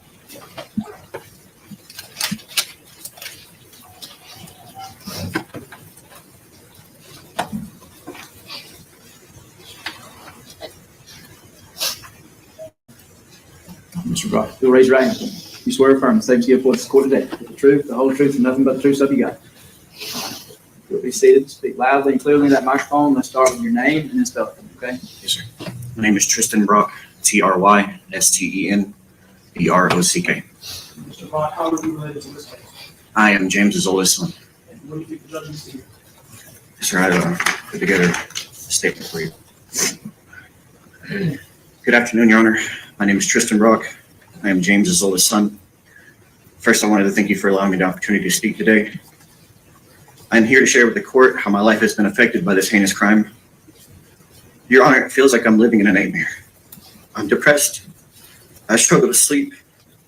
I can't even walk through my own living room without seeing his urn and be reminded of everything all over again. I miss my father deeply. I wish I could see him again. I wish he could have met his grandson. And above all, I wish I could just hear his voice one more time. But instead now, what I have is an urn that represents memories we made and the countless memories that will never be. As a little boy, I believed my dad was the strongest Superman, that no matter what happened, he would always be there. But that belief, that dream, is now a shattered illusion. And instead of healing, I find myself reliving the shock, pain, and confusion every single day. I haven't even been able to begin to grieve. Before you make your decision regarding bond, I respectfully ask that you consider several critical factors. First and foremost, I believe the defendant poses a serious flight risk. Her family has significant financial resources and a wide support network, both of which could easily be used to help her evade law enforcement if she were released. These are not speculative concerns. They are grounded in the reality of her background and the means available to her. Additionally, based on her past behavior and what I know of her personally, I do not believe she has the integrity or accountability required to face the consequences of her actions. She has shown a willingness to avoid responsibility, and in my opinion, she would absolutely attempt to flee rather than stand trial if given the opportunity. In addition to the risk of flight, I am deeply concerned for the safety of my family. The gruesome and violent details of this case have shown me that the defendant has a disturbing lack of regard for human life. If someone is capable of what happened here, then I cannot ignore the real possibility that she could pose a threat to those of us left behind, especially if she were released on bond. This case has already caused immense pain and trauma to my family. The thought of the defendant walking free, even temporarily, only adds to our fear, anxiety, and inability to begin healing. In closing, I just want to say that this loss has left a permanent void in my life and in the lives of everyone who loved my father. He was more than a victim of a terrible crime. He was my father, a husband, a man trying to grow, to change, to build a better life. His death has caused unimaginable pain, and the emotional weight of this tragedy is something I carry with me every single day. All I ask is that the court considers this deep impact that this has had on our family and the ongoing fear, grief, and trauma we continue to live with. I speak today not out of anger, but out of heartbreak, hoping that justice will honor the life my father lived and the future he was fighting for. I urge the court to take all this into account when determining bond and to prioritize the safety of the community and the integrity of these proceedings. Thank you for giving me the chance to be heard. I don't have any other questions for you. No question. Any reason to hold this witness? Yeah. You step down. Thank you. The judge said has one more witness. And that would be Kelly Brown. Kelly Brown. And they'll be reading a statement on behalf of the 12-year-old son of James Brock. His name is James Brock, J-A-Y. Thank you. Good morning. If you remain standing, raise your right hand. You swear or affirm statements made before the court today the truth, the whole truth, and nothing but the truth, so help you God. You may proceed. If you would, speak loudly and clearly into the microphone. Let's start with your name and spelling, please. My name is Kelly Brown, KellieBrown. Your Honor, I'm speaking this morning on behalf of the 12-year-old son of Jamie Brock. He is not able to emotionally speak in front of people. He is here in the courtroom today. So I'm just going to read you what he wrote, okay? Wait, did she say how old? WN. I'm sorry, I'm rewinding Your because Honor, I I'm need to know how old he speaking was. this morning on behalf of the 12-year-old son of Jamie 12-year-old. Brock. Okay. He is not able to emotionally speak in front of people. He is here in the courtroom today. So I'm just going to read you what he wrote, okay? My name is Jaden Brock, and I'm 12 years old. I wanted to talk today because my dad and stepmom was shot and killed. I miss him every day. My dad was my hero and the person I looked up to the most. We did everything together. He helped me with school, and he always made me laugh, and we joked around a lot. Since he died, everything has changed. I feel sad and confused. It's hard to sleep, it's hard to focus, and it's even hard to smile sometimes. I still wait to hear his voice or see him walk through the door, but I know that will never happen again. What makes me more sad is I trusted Sarah, and I loved her like a sister. Why would she do this to me? And why would she hurt everyone like this? I don't understand why someone would do this, but I know it is not right. My dad and Kristin didn't deserve this. No one does. And I don't think someone who could do something like this should be allowed to go free right now. I wouldn't feel safe, and I would be so scared. Please think about what my family is going through. I hope you make a decision that protects us and remembers who my dad was. A good man, a loving dad who didn't deserve to die. Thank you for listening to me. And that's his statement. Thank you. I don't have any other questions. Ms. Brown, how are you related to the family or this situation? I am not related to the family. I grew up with Kim, and I've known Jamie since he was 2. Okay, friends with Kim and James. Yes, ma'am. And were you present when that statement was written, or was it just handed to you? No, I was not present, no. It was written by Jaden, his mom, and Kim helped. I was just asked to read it. Okay. And they told you that he was here. Yes. And you would agree with me that nothing in the letter says that Sarah Grace was a threat to Jaden when they were living together. He never expressed that to me, ma'am. I would agree with that. That's all I have. Thank you. Nothing else, sir. Do you reason to hold this witness, even though she's speaking on someone else's behalf? Nothing to say. All right, you can step down. Thank you. No other witnesses for the state judge, only argument. All right. I'm ready for argument. Thank you. Just to kind of round out the record a little bit, we're talking about the incident that occurred February 20th of 2025. The arrest date of the defendant was July 9th of 2025. Since we are operating under 1511-560, that's the concurrent and original jurisdiction in Superior Court, the individual charged in this case was the minor at the time. The rules dictate a specific time frame for us. We have 180 days to indict this case, where it goes back to juvenile court. We have 90 days to indict, or a bond is required, same as any other defendant here. Because we are looking at Iology State, that's 262 Georgia 704. And in that case, the court has given us some guidelines as to what we should be looking at in regards to issuing a bond in this case that was codified in 1761 as well. First is that the defendant poses no significant risk of fleeing from the jurisdiction of the court or failing to appear when required. Judge, we've heard from multiple witnesses that flight is a concern for the family. There are considerable assets on the other side of the victim's family. One thing that the court is permitted to consider in regards to flight, and really all the factors, is the seriousness of the offense. Coleman v. State, that's C-O-L-E-M-O-N v. State. That's a 361 Georgia App 901. It's 2021 case, but it cites all the way back to the mid-70s that it is absolutely acceptable for the court to consider the seriousness of the offense. But we don't just have a murder case here. We don't just have a double homicide. We have a double homicide of the defendant's mother and stepfather. I don't know that cases get more serious than what we are looking at here. That's something that you should consider for each of the 4 items. As pertains to flight, there was testimony that flight is a concern for the victim's family. It's a concern for the state as well. This defendant has moved around quite a bit over the past few years. She has roots here in Carrollton County, no doubt. No doubt. She has roots in Coweta, she has roots all over the state, and in Alabama.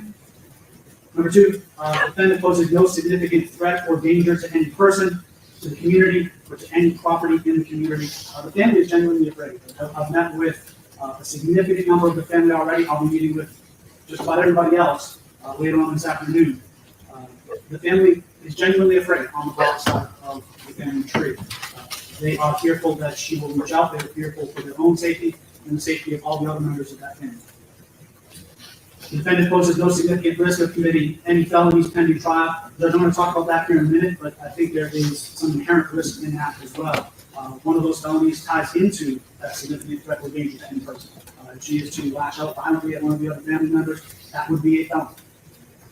Number four is the defendant poses no significant risk of intimidating witnesses or otherwise obstructing the administration of justice. And it was pointed out that there is concern that the defendant would be able to influence, I'm going to use the term influence instead of intimidate, influence the 6-year-old who is a primary witness to this case. There's significant concern from the state in that regard. There's significant concern from the family members in that regard. We've heard terms like manipulation, lack of integrity, lack of accountability. Those are terms that we heard here in court today, and that is in line with what we've heard about this defendant all along. When we started, we said this is a simple application of the law. That's what we're talking about here. The state has shown that there is a significant flight risk. We've heard that from witnesses in regards to that aspect of Iowa. Significant threat or danger to the community, particularly them. Risk of intimidating witnesses, and that significant risk of committing any felony. That would include influencing a 6-year-old. That would include reaching out and threatening family members. That may, depending on the circumstances, include flight to another county or another state. We just think that at this point, this defendant is a core candidate for bond, and bond should be denied that side. Thank you. Yes.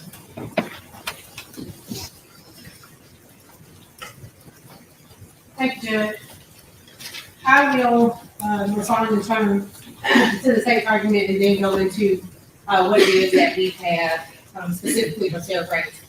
As it relates to the seriousness of the offense, we agree that the offenses are serious. What's happened here is a tragedy on both sides. And while that is something for the court to consider, it is not one of the IAO factors. We understand that the state has brought the Brock family here to voice their concerns. But what is particularly alarming to me is that they have not considered the Nolan side of the family, which would have been Kristin's family. And Kristin's family sits in support of Sarah Grace. And so there are two victims here.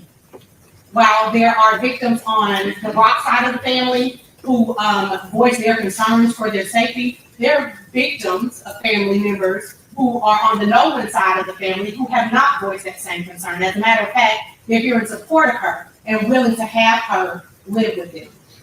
The grandfather, who is Kristin's father, Sarah Grace's father, Sarah Grace can live with them. Multiple people have said that Sarah Grace was invited into their home and they're not even family. So they're willing to have her be a part of their household.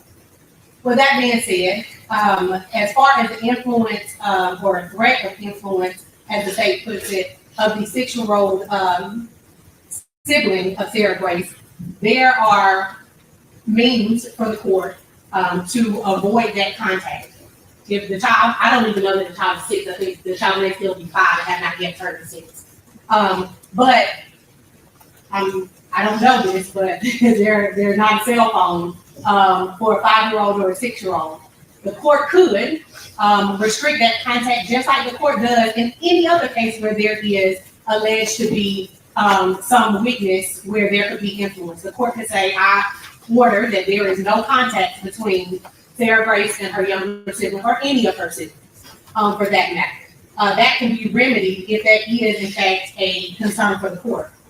What we have shown through our witnesses, Your Honor, is that Sarah Grace does in fact meet the requirements of the statute in that the court shall be authorized to release a person on bail if they find that they pose no significant risk of fleeing the jurisdiction of the court or failing to appear in court when required, no significant threat or danger to any person in the community or any property, no significant risk of committing any felony pending trial, and no risk of intimidating witnesses no significant risk of intimidating witnesses or otherwise obstructing the administration of justice.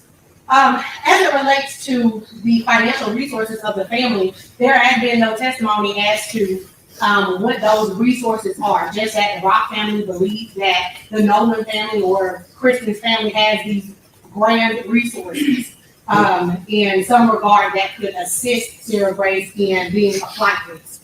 If that were the case, Your Honor, again, I remind the court that the incident took place in February and she had gone to visit the Jensen household in Alabama between that February and July time period. If, for some reason, there was to be this enlightenment that I should run, there was ample opportunity at that time. Caitlin testified that that Sarah Grace had never asked her to hide her or take her to Alabama permanently or anything like that. In addition, there was testimony as well as documents for the court admitted into evidence that Sarah Grace does not have a driver's license and that it would be better if she not drive. And she doesn't have her own personal vehicle or access to a car. And so the flight risk for a 17-year-old at this stage with no driver's license and no meaningful way to get around in that regard to be this significant flight risk, I think just isn't met. As it relates to a threat or danger to any person in the community, nobody indicated that Sarah Grace was a threat or a danger prior to this incident happening. And what we know is that hindsight is 20/20, and they're looking back on what they believe happened, and we assert Sarah Grace's innocence, and she is presumed to be innocent as she sits before the court. Is that they're looking back saying, if she's capable of doing this, then she must be a threat. But that does not muster what is required to be a significant threat or danger.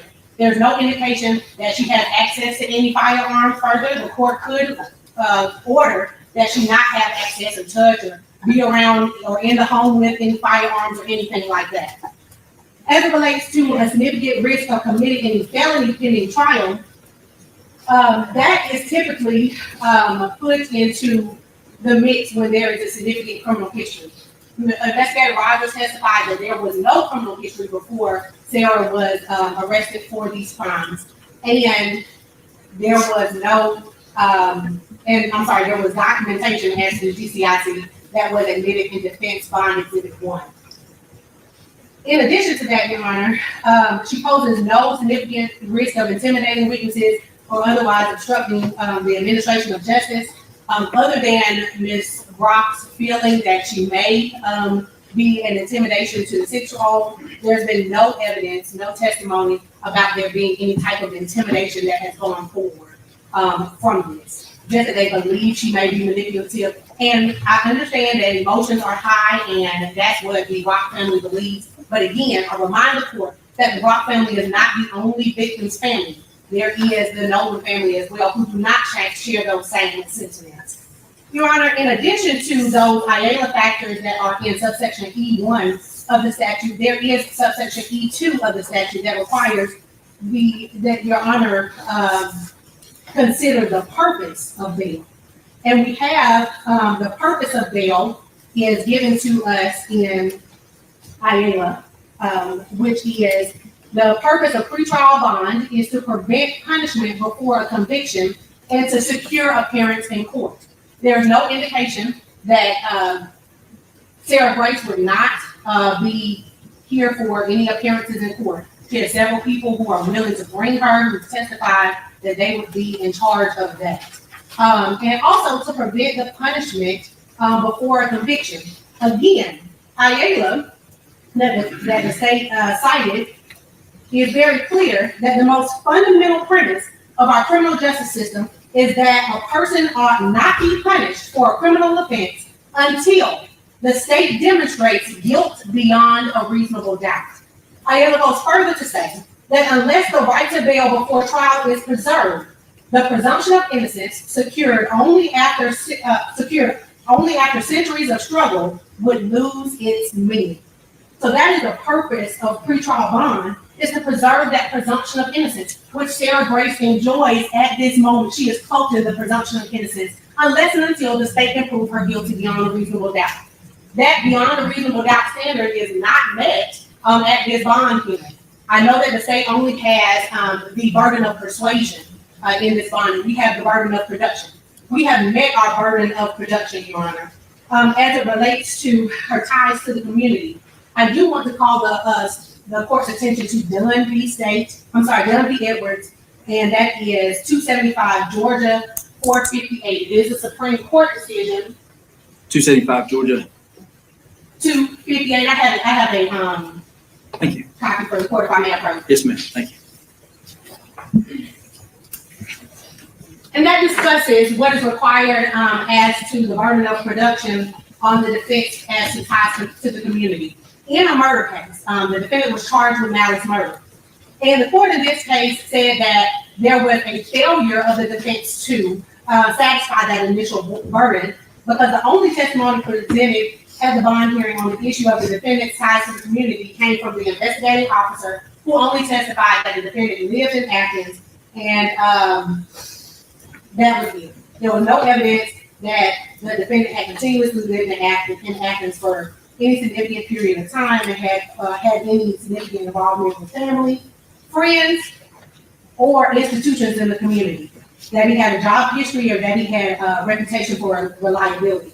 Here, the defense has presented those things. So we present done in juxtaposition or in a distinguishing way, and that we have produced several witnesses, 6 to be exact, as well as 8 letters of support showing her ties to community through family, friends, also institutions in the community. We have the Catalyst Church, the pastor of that church coming to speak on behalf of Sarah Grace, saying that they would be willing in any way to facilitate her being able to get bond, whether that meant staying there, facilitating somewhere for her to stay. Ties to the community for a juvenile is a bit tricky, for lack of a better term. A juvenile has to go where their parents make them go. And I think that is, if there is a concern about Sarah Grace moving around, there being middle school in East Coweta, and then her from 9th grade on going to Central High School, which would be a 4-year period here in Carrollton. That concern should be tempered with her being a juvenile at the time and her having to move wherever parents would have her to be. So that is the demonstration of ties to the community. Any risk to the community, I point the court's attention to Creedmoor v. State, and I provided the court as well as the state copy. And that's 327 Georgia Act 368. It's the Georgia Court of Appeals case where they talk about, they do an interlocutory review of the denial of pretrial bond for this client, and that there was not testimony regarding their ties to the community, and that there were multiple convictions of that defendant for driving under the influence, and then there was proper evidence of 3 previous convictions for the same thing. I present that in distinction and in juxtaposition. So what we have here with Sarah Grace is that she has absolutely no criminal history and is therefore not a risk to the community and not a risk to reoffend. Again, what has happened here is in fact a tragedy, and we are sorry for what has happened, but we assert and lean upon the presumption of innocence that is required by our justice system. In this case, bond denial is not proper, Your Honor. We have met the IAEA factors. We have met our burden of production through both testimonial and admitted evidence. And I also want to relate to the court that the court not only has whether or not there's a bond amount set for bond, but the court also has other tools in its toolbox and can impose conditions or a combination of conditions in order to make sure that Sarah Grace is not a flight risk or risk to the community or anything like that. The court can impose conditions such as no social media or phone or phone privileges ankle monitor, house arrest. The court has all of those tools in its toolbox to ensure that her presence is secure, and also that if she's on house arrest or has a curfew or ankle monitor, that she's not somewhere she can be. Technology is a beautiful thing. And what we have now is a GPS system that can tell you exactly where a person is at all times. And so through the courts, that can be ordered, and there can be those conditions placed on the bond. In addition to that, Your Honor, because of her age, Ms. Patrick is being held in solitary confinement at the jail because the Sheriff's Department is concerned about putting her to general population. Courts have struggled with whether prolonged stays in solitary is constitutional or violative of the 8th Amendment, especially in young people. So I just want to present that for the court's consideration as well. Again, I ask this court to protect the presumption of innocence. Based on everything that's been presented here today in court, not just the seriousness of offenses, not just this arbitrary concern that all of a sudden now people may be in danger, looking in hindsight, but based on real witnesses and testimony and presented documentation that Sarah Grace Patrick is a candidate for bond. You know, Your Honor, this profession requires that we not only struggle with doing the right thing, which is what society says is right at the moment, but we must also do what is right, and that is the notion of justice.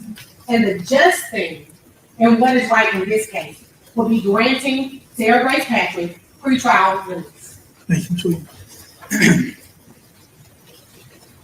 Anything else to say? Just very briefly, Judge, to point out a couple of factual issues I want to be clear more on the record. Our office, as we do in every case, did reach out to the victim's family on both sides. It is my expectation that I will be meeting with the Nolan family later on this afternoon, as soon as we are done here in court, to talk to them. They are victims in our case as well. We have a different posture in terms of the guilt of the defendant, but that is something that we do with every single case. So the fact that the line has kind of been drawn in the sand, the state must reach across that line either way, then we would do it even if we weren't statutorily required. I know that they are victims in this case. They are hurting, and we will do everything we can to help them as well. Judge, as pointed out by opposing counsel, Ayala State is the case on point. And opposing counsel is correct that their burden generally, to kind of put a very simple, broad brush on it, is that they are to only really proffer towards the community ties. They've done that. I don't know that she has ties to the community. I don't know that the defendant has people who care about her. She has a flight risk. We need to specify that they own so much land, and if they have different business holdings, we don't. The testimony is clear that they have the assets to send her out of state or to far away places farther than that if it was necessary. She is a flight risk. That is the state's position. She is a flight risk.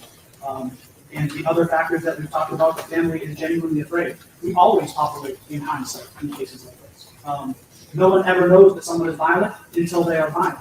That's why the family is scared at this point, because now, in their eyes, the defendant has shown her true self, who she really is. So, of course, they would be fearful now than they would be before.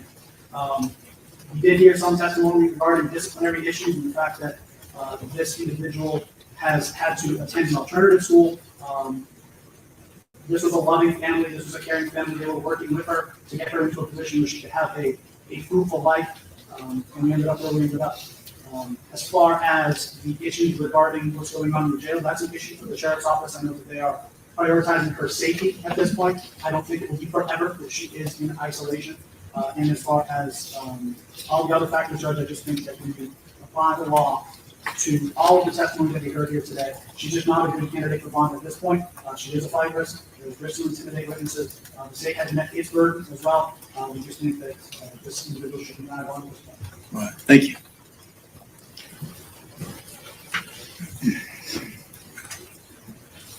All right, while I consider this, I do want to say, Ms. Williams, right? Yes, sir. You've not been in front of me before, and Mr. Parrish, I believe this is one of your times performing in front of me as well.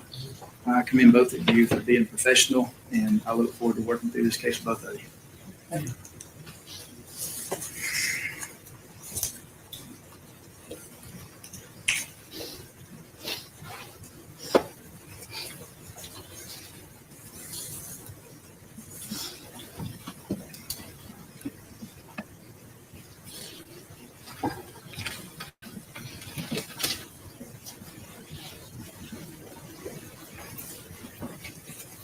To address just a couple things, Pastor Bonner mentioned that we are the jury, and we are not the jury.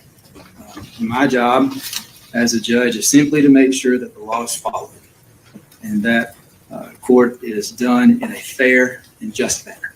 That's my role, to make sure that everyone follows the law and that everyone stays within the rules, and I make sure that that's done. We are not the jury. And as of right now, Ms. Williams did correctly state the law that this is not the trial, and it is not the burden to prove her guilt beyond a reasonable doubt today. That is not where we are. And for those that are here, I don't want y'all to misunderstand and confuse the burdens and think that's where we're at today, because that is not where we are. On a motion for bond, defense has a burden of coming forward initially with evidence to show that the defendant does not pose a significant risk of fleeing, threatening the community, committing another crime, or intimidating a witness. And then it is the state has the burden of persuasion in convincing this court that the defendant is not entitled to pretrial release.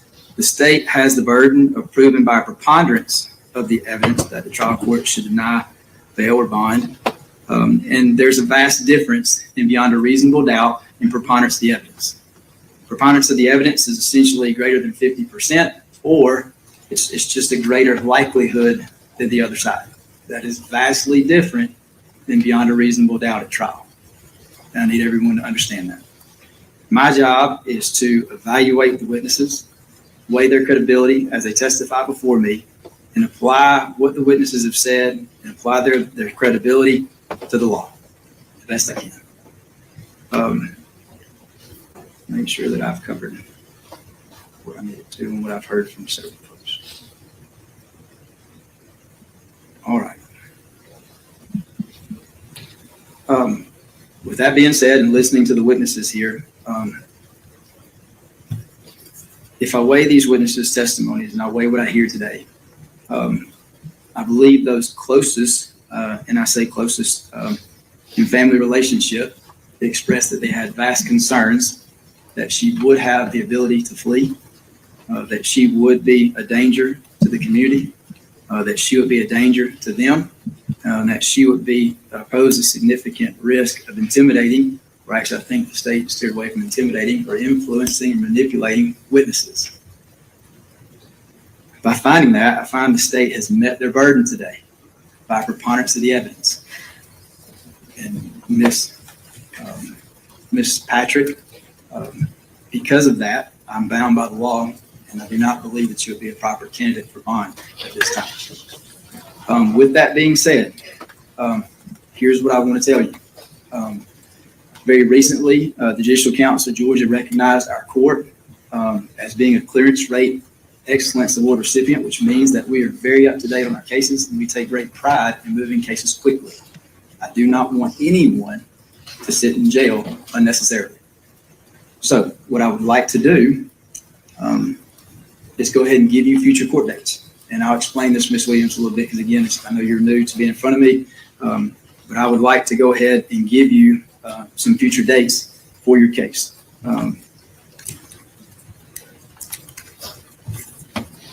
Obviously, your case has to be indicted first. All right, that's the first process. Do we know when this case will go in front of the grand jury? I'll be presenting it to the grand jury this afternoon. All right. If the grand jury chooses to indict you, right, that would be to true bill the case. That means the case goes forward. If they choose to no bill it, then we'll cross that bridge. But if they choose to true bill, then your case will go forward. And I've asked the clerk, which would be the next available arraignment that we could place upon.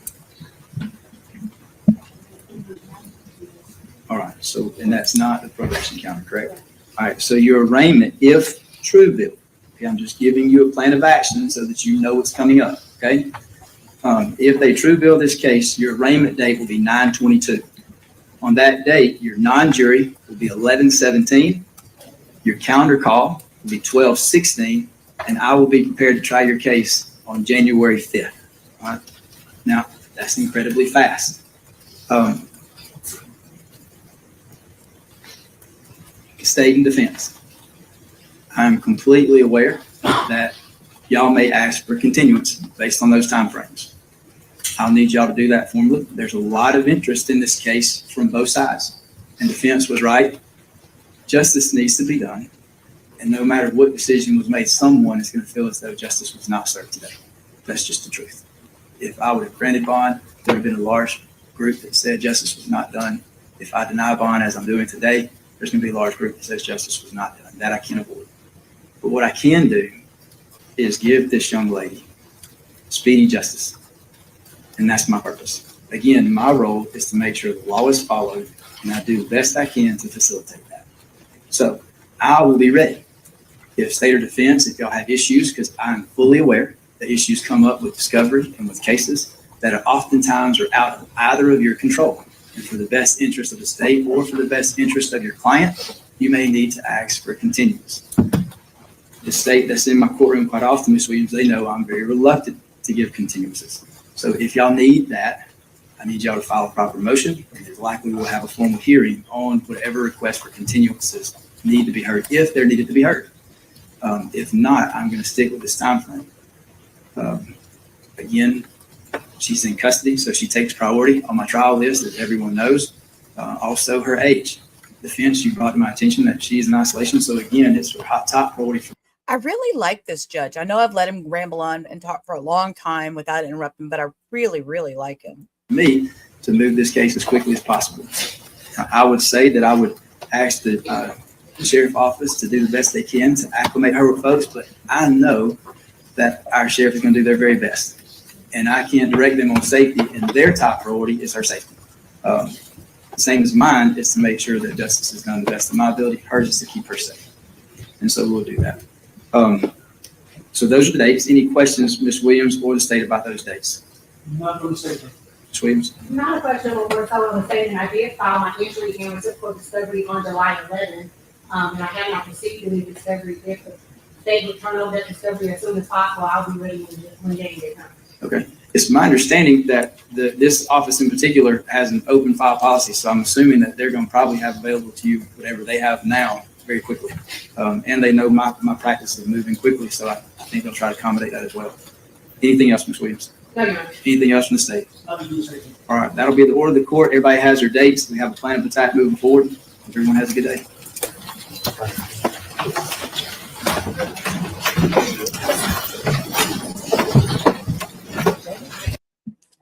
Okay, and then they walk her out. Yeah, Cindy, I know. I'd be playing with the stuff in the background. Y'all, I want to share this really quick before I go. Look, okay, I know you probably can't see it, but the time on my monitor is 7:47. It's now 7:52. I think my babies might be a little hungry. I think my baby's hungry. That's what I've been snacking on. Yes, she was denied bond. She was denied bond, and let me see, she's gonna have a continuance, and that he's gonna keep her like high on the priority list. So if anything, because he doesn't want her to be sitting in there for 2, 3, 4 years. So, which is great, but I think my dogs need to be fed. I was snacking on a Lunchable while I was sitting here, and that's Meat's little nose sticking through there. So I think with that, I'm going to call it a night. And I'm going to stream whatever happens tomorrow in the Christopher Wolfenbarger. I will stream it tomorrow evening. As you know, my speed trial will get through it all. And that will be probably, I know, right? 17 years old. I set it up for 6.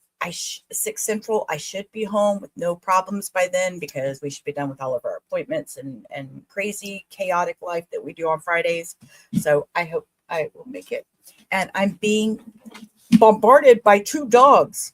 I have both of them up here trying to get in my lap. So with that, I'm going to go walk my hungry dog. So tomorrow, peace. Rubber out. Y'all have a great night.